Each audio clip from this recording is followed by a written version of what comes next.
Detroit has one of the longest airport concourses on Earth.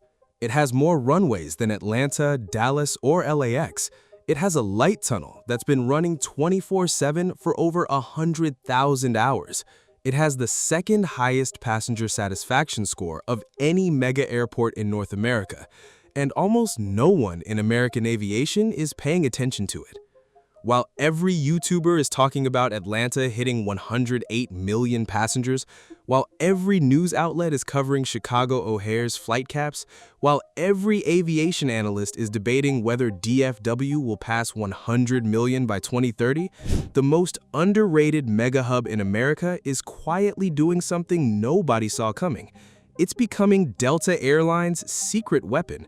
And the data tells a story that contradicts almost everything you think you know about Detroit.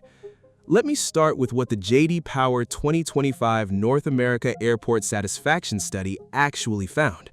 In the mega airport category, the airports that handle more than 33 million passengers per year, Detroit Metro ranked second in the entire continent, score of 649 out of 1,000, behind only Minneapolis-St. Paul at 660. Ahead of Phoenix Sky Harbor, ahead of JFK, ahead of DFW, ahead of LAX, ORD, SFO, EWR, every coastal hub that gets all the press. Detroit has now ranked in the top 2 of mega hubs for 2 consecutive years, and it won the J.D. Power #1 mega airport title outright in 2010, 2019, and 2022. 3 first-place finishes in 15 years. No other mega hub has that record.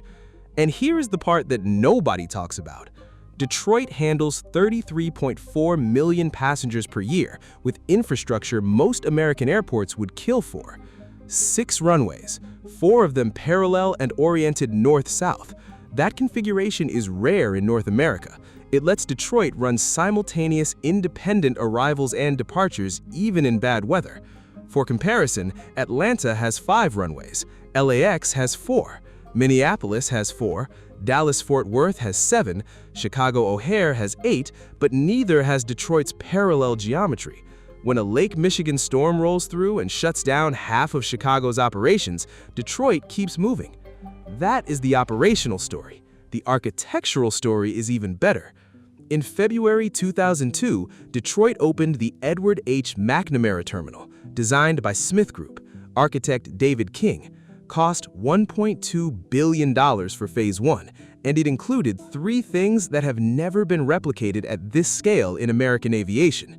First, Concourse A, roughly 4,900 feet long, about 1 mile end-to-end.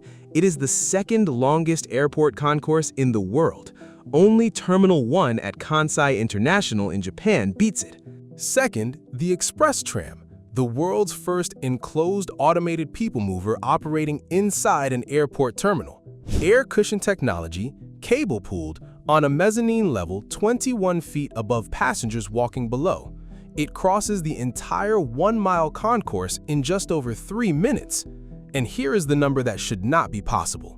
Since opening in 2002, the Express Tram has averaged more than 99.5% uptime for 24 straight years. Third, the Light Tunnel, an 800-foot passenger walkway connecting Concourse A with Concourses B and C. Glass installations from Foxfire Glassworks in Pontiac, Michigan. Color Kinetics LED lighting. Original audio scored by Mills James Productions in Columbus, Ohio. The lights have been running continuously since October 2001, over 100,000 hours on the original LEDs. They installed seizure pause buttons at each entrance because the experience is that intense. It has won the IES Guth Award of Merit and multiple lighting design awards. This is what most aviation enthusiasts miss. Detroit didn't just build a functional terminal, it built one of the most architecturally celebrated airport buildings in America 24 years ago and got it right the first time. That is why Detroit doesn't have a $12 billion terminal replacement project like Chicago, or a $19 billion JFK rebuild, or a $4 billion SLC reconstruction. Detroit doesn't need one. Now let me get to the real story, the reason Delta Airlines is quietly building Detroit into something nobody is talking about. Delta operates approximately 74% of all flights at Detroit Metro, according to OAG data cited by Crane's Detroit Business. That is one of the highest dominant carrier shares of any major hub in America. Delta moves roughly 17,000 passengers per day in each direction just on its mainline and regional flights from Detroit. Approximately 580 to 620 Delta-marketed daily departures across about 800 total daily flights at the airport. And Delta has built something at Detroit that doesn't exist anywhere else in its system: 3 trans-Pacific routes. Detroit to Tokyo Haneda, daily, one of Delta's signature long-haul routes. Detroit to Shanghai Pudong, operating, Delta's only currently active mainland China route from a central US hub. Detroit to Seoul Incheon, daily, paired with Korean Air through the joint venture that turned Incheon into Delta's Asian super hub. JFK doesn't have all 3. Minneapolis doesn't have all 3. Atlanta doesn't have Seoul. Detroit is Delta's only true central US gateway to Asia. And here is why. The auto industry. Stellantis is headquartered in Auburn Hills, Ford in Dearborn, General Motors at the Renaissance Center in downtown Detroit. Their supplier ecosystem stretches across Southeast Michigan into Ohio, Indiana, and Ontario. Every Toyota partnership, every Hyundai joint venture, every Honda engineering meeting, every component shipment from Japan, Korea, and Shanghai flows through Detroit. The premium business traffic to Asia from Southeast Michigan is unlike any other U.S. metro area outside of California. Detroit's domestic yields, the per-passenger revenue Delta earns, sit above 0.20, same range as Atlanta, Minneapolis, Salt Lake City. By comparison, Seattle is around 0.13. Detroit makes Delta real money, and operating costs in Detroit are among the lowest of any large Delta hub. Now layer in what's happening at Atlanta. Delta operates approximately 968 daily flights from Atlanta in summer 2025, the largest schedule in the airport's history. Atlanta is structurally full, and aviation analysts at Flyover Aviation Analytics put it plainly, quote, "ATL is becoming extremely full, and overfly markets may be a bigger factor for DTW in the future. DTW is a cheap and efficient airport to operate in, and load factors are quite high." Translation? As Atlanta runs out of room, Delta has every economic incentive to push more connecting traffic through Detroit. The runways are there, the terminal capacity is there, the ATC environment isn't strained the way Chicago, New York, or LA airspace is. Detroit is the pressure release valve Delta has been holding in reserve. I want to be honest with you about the limits of this story, because aviation viewers fact-check everything. Detroit is not, by any objective measure, the busiest hub in America. Atlanta moves 108 million passengers. Detroit moves 33 million, 3 times less. By OAG's 2025 connectivity rankings, Detroit ranks 8th among U.S. hubs, not first.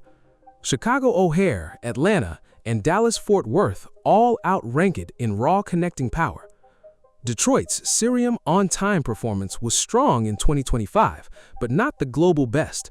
Honolulu and Salt Lake City actually outperformed it among U.S. large airports, and Detroit's passenger numbers are still 9% below the 2019 peak of 36.8 million. Recovery has been slower here than at Atlanta or Dallas. The end of Concourse C at McNamara, the final 16 gates, has been walled off because Delta's regional jet fleet shrunk and that capacity wasn't needed. That is right-sizing, not growth.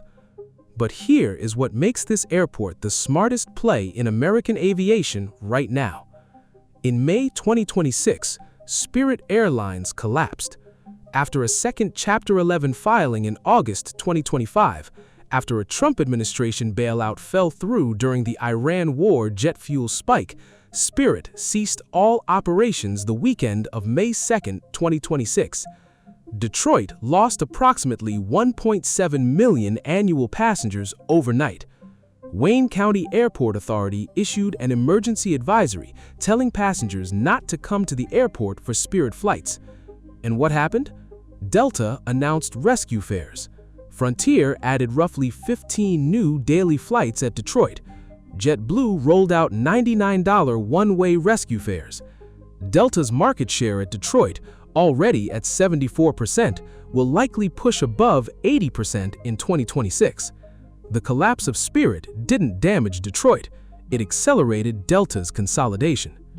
The Wayne County Airport Authority is currently executing a $1.289 billion capital improvement program through 2028, $38 million for terminal renovations, funded mostly by federal infrastructure dollars, $85 million for road and tunnel rehabilitation, apron reconstruction for concourses A, B, and C, totaling over $100 million, 3 new gates at Evans Terminal for growing non-Delta traffic, a taxiway K reconstruction that costs more than entire airports in some American cities.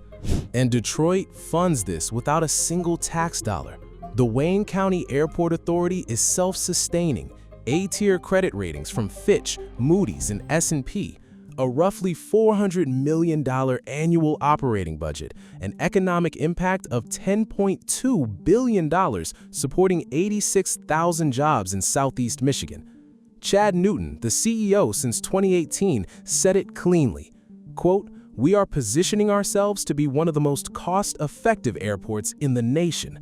That is the entire game. While Chicago burns $12 billion trying to fix O'Hare, while JFK spends $19 billion rebuilding from the ground up, while LAX argues with United and Delta over terminal allocations, while Atlanta runs out of physical space to grow, Detroit is operating at near-perfect efficiency in a terminal that won architectural awards 2 decades ago and still works better than most American airports built last year.